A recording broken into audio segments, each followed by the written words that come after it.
C'est devenu courant de voir des élèves mettre à profit les vacances pour exercer de petits boulots qui leur permettent de mettre des sous de côté pour la rentrée scolaire, pour la scolarité et d'autres besoins bien sûr. Grace Ebenezer, elle choisit la coiffure, mais plus encore, la coiffure pour hommes. Pourquoi ce choix et comment cette jeune fille d'une quinzaine d'années s'en sort dans ce milieu très masculin? Adama Guiti et Amandine Lalsaga sont allés à sa rencontre à son lieu de travail. C'est une longue journée qu'entame Grace Ebenezer Tagnagda. Partie de son quartier Gikofé, à la périphérie de Ouagadougou, il lui a fallu 3 quarts d'heure à vélo pour rejoindre ce salon de coiffure à Saba, où elle reçoit entre 300 francs et 500 francs par jour. Grace ne coiffe pas les femmes, elle coiffe les hommes.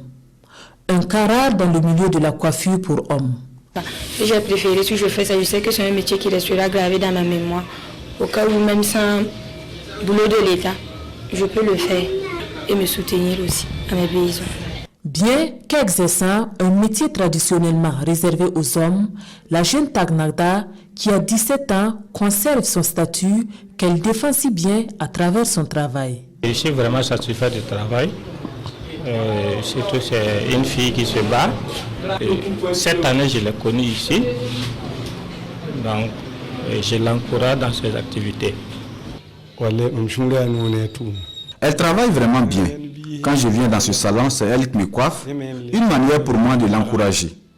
Elle est élève et elle connaît déjà un métier, c'est très bien et ça doit inspirer les autres. Tondeuse en main, elle coiffe avec passion depuis plus de 3 ans. Orpheline de père, elle est d'abord venue dans la coiffure masculine par nécessité. Je fais ce travail pour souvent aider ma maman dans ses besoins. Mais cette année, j'ai pu au moins économiser 25 000, qui ne vaut pas la moitié même de ma scolarité, mais je peux payer la première tranche. Donc je compte verser ça à la première tranche. Et ma maman aussi qui est fatiguée à la maison, qui travaille souvent pour m'aider, et c'est pour payer mes cahiers et livres. Donc c'est de cet argent que je me fournis pour pouvoir payer la première tranche, en pensant maintenant qu'à la rentrée, je vais profiter aux heures creuses pour continuer pour pouvoir verser la totalité de la somme. Profiter des heures creuses pour coiffer et tirer de là toute sa scolarité.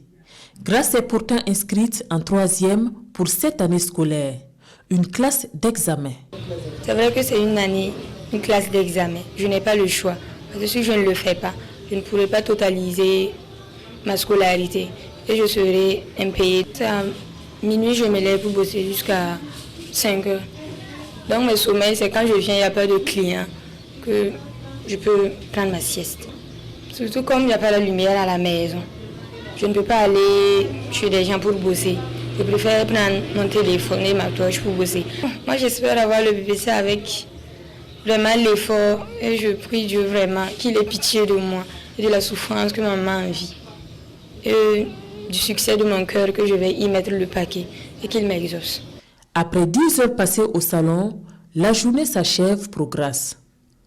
Et pour elle, demain est un autre jour, porteur des mêmes espérances de se frayer un chemin dans la vie et de réussir par son travail.